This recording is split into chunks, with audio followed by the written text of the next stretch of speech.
दोस्तों 28 जनवरी साल 1950 को भारत का सर्वोच्च न्यायालय अस्तित्व में आया।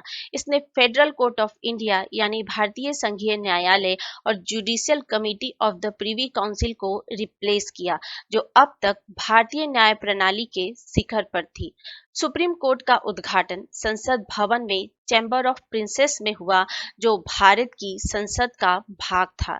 इसी चैम्बर ऑफ प्रिंसेस में भारत का संघीय न्यायालय साल 1937 से लेकर 1950 तक यानी 12 वर्षों तक बैठा। स्वतंत्रता के बाद भी 1958 तक चैम्बर ऑफ प्रिंसेस ही भारत की सर्वोच्च न्यायालय का भवन था। भारत के सुप्रीम कोर्ट के पहले मुख्य न्यायाधीश जस्टिस एच.जे. कानिया थे। साल 1958 में सुप्रीम कोर्ट अपने वर्तमान भवन में स्थानांतरित हो गया।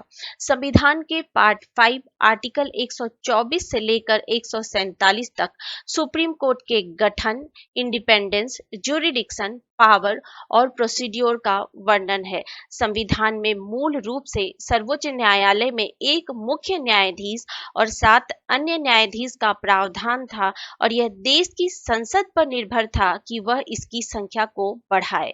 वर्तमान में भारत के सुप्रीम कोर्ट में एक मुख्य न्यायाधीश और 33 अन्य न्यायाधीश हैं और देश के 51वें मुख्य न्यायाधीश जस्टिस संजीव खन्ना हैं।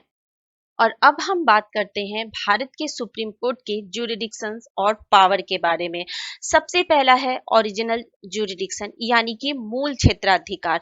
भारत का सुप्रीम कोर्ट संघीय ढांचे की विभिन्न इकाई के बीच किसी विवाद या संघीय न्यायालय की तरह निर्णय देता है। यह कई तरह के विवादों की सुनवाई करता है, जैसे केंद्र और एक या अधिक राज्यों के बीच का विवाद हो या 2 से अधिक राज्यों के बीच का विवाद हो। सुप्रीम कोर्ट को ओरिजिनल ज्यूरिडिक्शन की पावर दी गई है। नेक्स्ट है रिट ज्यूरिडिक्शन यानी न्यायाधीश क्षेत्राधिकार। भारत के सुप्रीम कोर्ट को नागरिकों के मूल अधिकारों के रक्षक और गारंटर के रूप में स्थापित किया गया है। इसका मतलब है कि जब किसी नागरिक के मूल अधिकारों का हनन हो रहा हो तो वह सीधे उच्च न्यायालय या उच्चतम न्यायालय में जा सकता है। नेक्स्ट है एपिलेट ज्यूरिडिक्शन यानी अपीलीय क्षेत्राधिकार। इसके अंतर्गत सुप्रीम कोर्ट संवैधानिक मामलों की अपील, दीवानी मामलों की अपील, आपराधिक मामलों की अपील और विशेष अनुमति द्वारा अपील पर सुनवाई कर सकता है। अब है एडवाइजरी ज्यूरिडिक्शन यानी सलाहकार क्षेत्राधिकार। संविधान के अनुच्छेद 143 के अंतर्गत सुप्रीम कोर्ट भारत के राष्ट्रपति को सलाह दे सकता है। हालांकि राष्ट्रपति सुप्रीम कोर्ट की सलाह को मानने के लिए बाध्य नहीं है।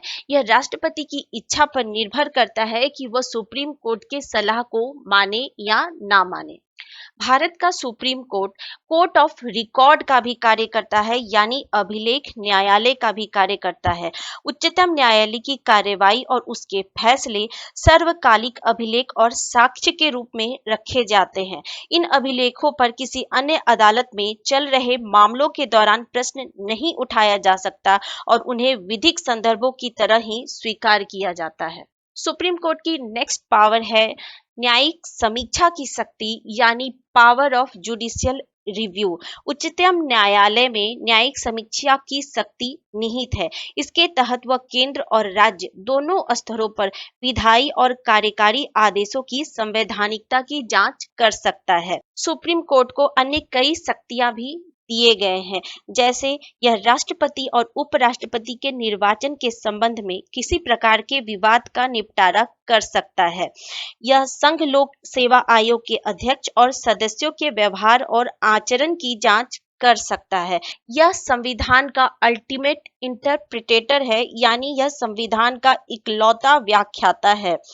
और भारत के सुप्रीम कोर्ट को न्यायिक अधीक्षण यानी जुडिशियल सुप्रिटेंडेंस की शक्ति प्राप्त है। इसका देश के सभी ट्रिब्यूनल्स और न्यायालयों के क्रियाकलापों पर नियंत्रण होता है।